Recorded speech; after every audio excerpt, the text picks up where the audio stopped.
Hey guys, I'm Jax Cab, and I'm going to show you how I made my track, The Soul Train. It's out now on Underground Africa, and this is a really cool track to do a tutorial on because I'm going to be showing you exactly what some of my stems and buses sounded like before I ran them through some analog gear through the Solid State Logic SSL Fusion. I will also be showing you various creative techniques I used, like automating my tempo all the way down to 20 BPM, and just a general walkthrough of the projects, my creative flow, and my process. So if you have any questions, feel free to ask them in the comments. I will get to all of them. Also, if you like the track, you can add it to your Apple Music, Spotify, or YouTube playlist from the link in the comments or in the bio. Anyway, guys, let's get into the tutorial. I hope you enjoy it.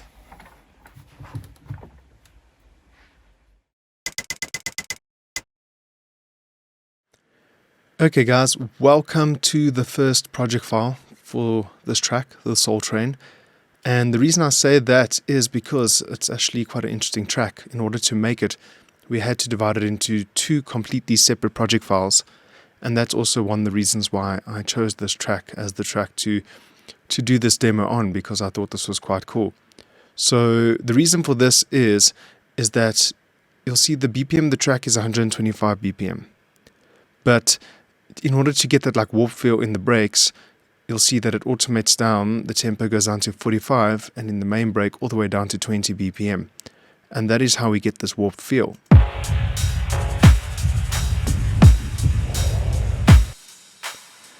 And so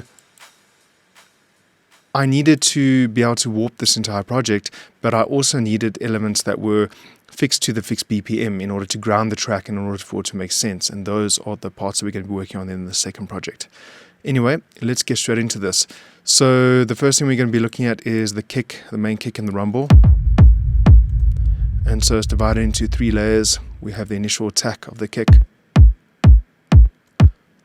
We then have a second attack. The main reason for that is because I wanted to do different automation and changes throughout the break. And then we have this offbeat kick. And you'll see that for these, I just use a regular Ableton 909.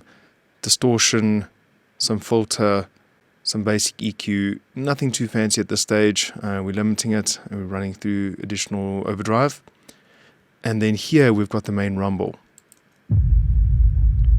And so for this, it's the exact same 909, same distortion, but thereafter we're going through a massive H reverb.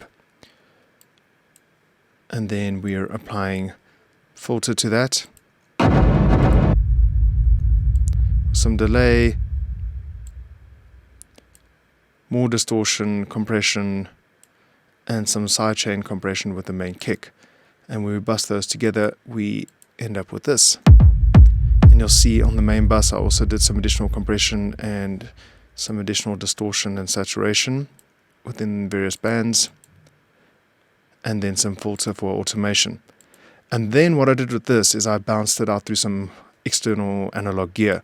So this was then bounced out through the overdrive and the drive and the EQ and the LMC compressor in parallel mode, dry wet, and the transformers on the Solid State Fusion, which you'll see a little clip of at the end of this tutorial. And so once I bounced it all together, this is what the final stem sounded like.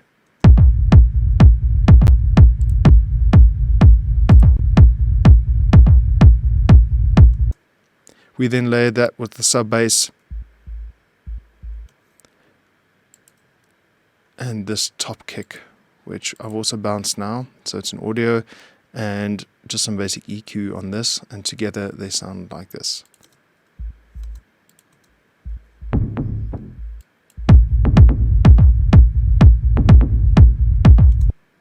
Thereafter we've got our snares and claps.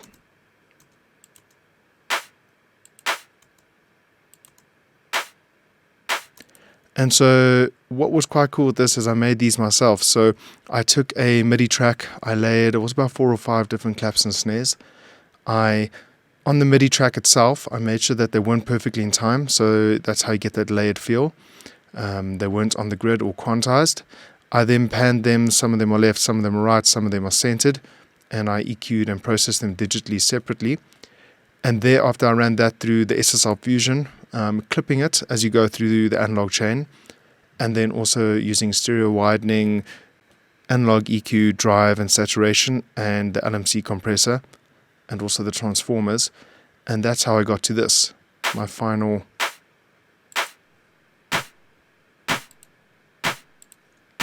So you can hear it's nice and crunchy. I did, however, at the end towards the track when I was mixing it down, put it in mono. So here we're going from that down to mono. And the reason is once I added the vocals, I had to do that in order just for it to make sense in the mix. Okay, then we've got all of our main hi-hats and kind of the rest of the drum fills. So here using a lot of just standard 909, I'm running this through a vocoder and just a bunch of additional kind of saturation and some EQ. The rest of the hi-hats are being bussed together for some sidechain.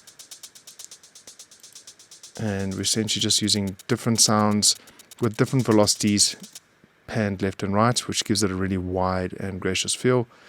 And then you'll see how we are automating the LFO on the decay time. Let's see if I can get a zoom in on this a bit. And it just, again, we're automating that decay, which just gives it a more natural feel. And it kind of gives it like all of these little subtle changes to velocities, to decay time, to quantizing, not always having things perfectly quantized. It's what gives it that groove.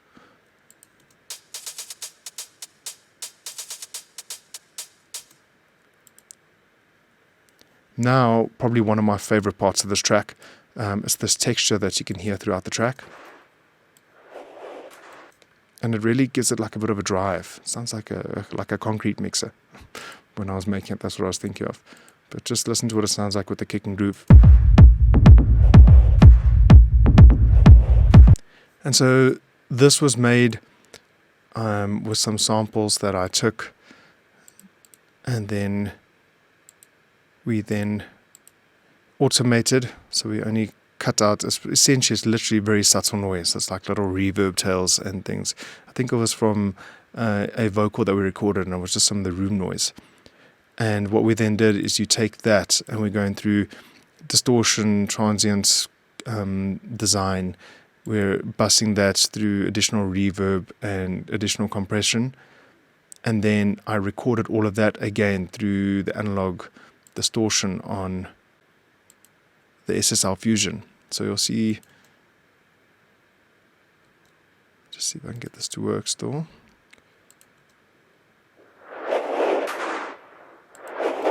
So that's what the original sound sounded like.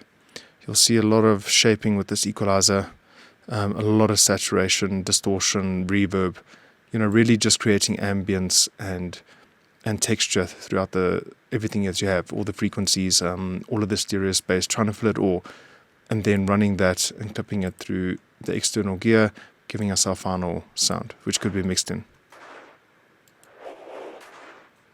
Because obviously it had to be consistent throughout the track, but it also had to be quite subtle in order to leave space for the rest of the parts throughout the mix. And then finally, we've just got our basic chords.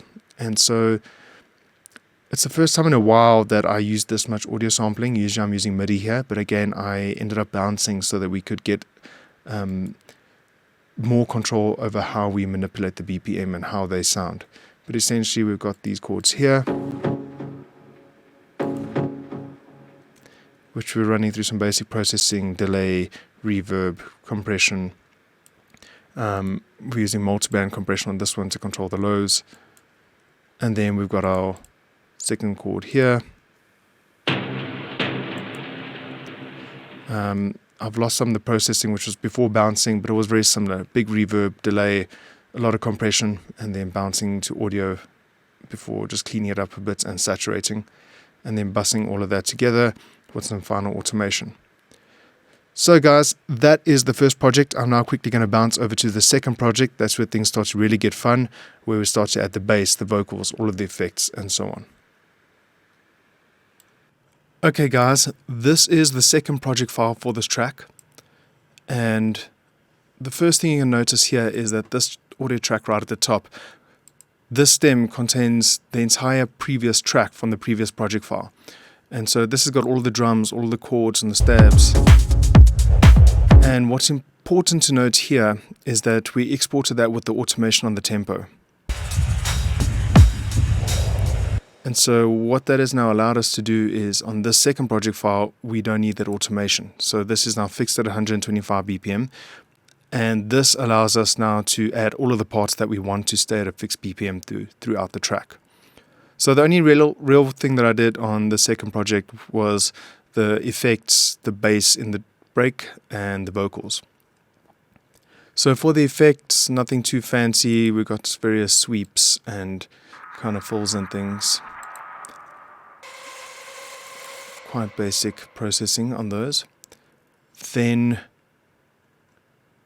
those have been bussed together just with some stereo imaging and some sidechain.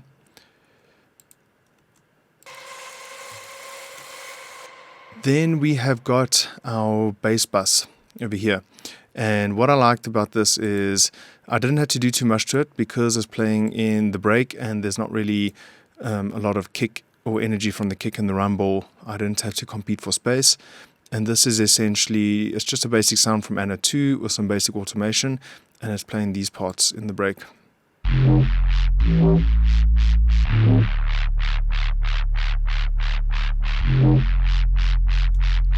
And again, that can now stay at a fixed BPM where the rest of the track is warping down.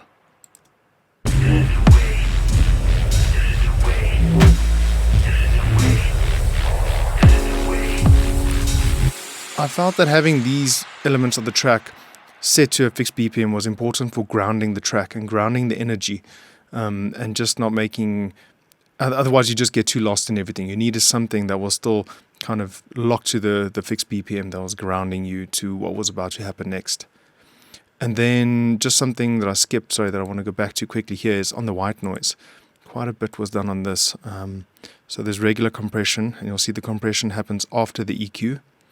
After the reverb, and the reason for that is I really wanted to squash it, and I wanted to bring up the volume of those tails and of the ambience that you're getting from the reverb. Then you'll see that I've got distortion after that, and again, important, I had that after my reverb, as I wanted all of those reverb tails and that ambience to be distorted as well. I'm sidechaining it. I've got another reverb for automation purposes. And then I have a multi-band compressor, which was important for controlling the low end and just creating some space and focus in the particular frequencies that I want standing out. Some basic EQ and then stereo imaging just to get this to sit nice and wide and clear up the middle of the mix.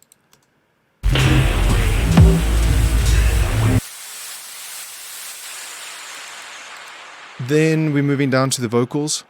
So I first arranged all of my vocals the way I wanted them, did some digital processing on a very basic level, mainly reverb and EQ, and then I bounced those through some analog gear. So using the Fusion again, I find that if you take a vocal like this, particularly for something a bit more gritty like techno, or maybe if you're trying to make a more old school flavor of house, having your reverb running before you go through saturation and distortion and things like that just helps give it a bit of grit. And so on the Fusion, I used the saturation, I used the drive, I used the transformers, some EQ and some compression.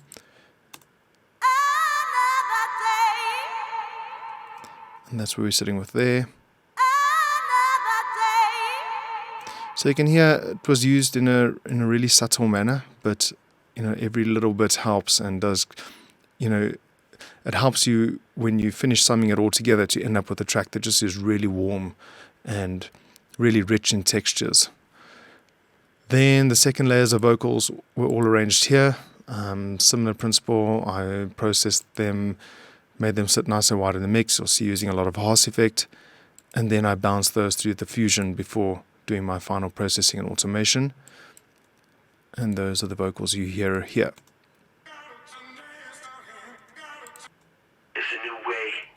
And again, it's important to note that these are all at a fixed BPM, so again, grounding the tempo of the track and kind of keeping a part of the track in the correct groove and the correct tempo before it drops back into everything. And then this is kind of what it sounds like when it comes back in.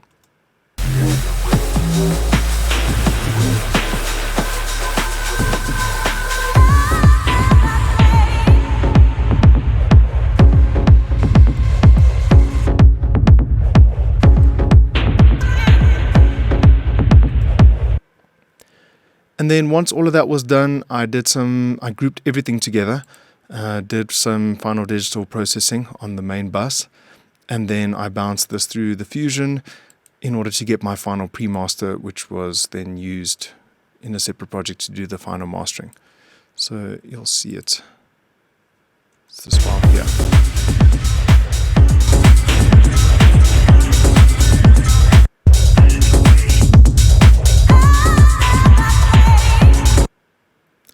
So guys, that's it for this track. I really hope that you found it insightful and that you learned something. If you have any questions, feel free to drop me a DM or just put them in the comments. I'd be really keen to see kind of what you guys would like more information on. Also, if you have any suggestions for any other track walkthroughs, drop me a comment or a DM and let me know which tracks you'd like to see. If you guys are interested in any mixing or mastering services, head on to www.brickwalllimited.com. It's brickwall, then ltd.com. Other than that, I'll see you guys soon with another track walkthrough. Keep well, guys, and best of luck to you and your productions.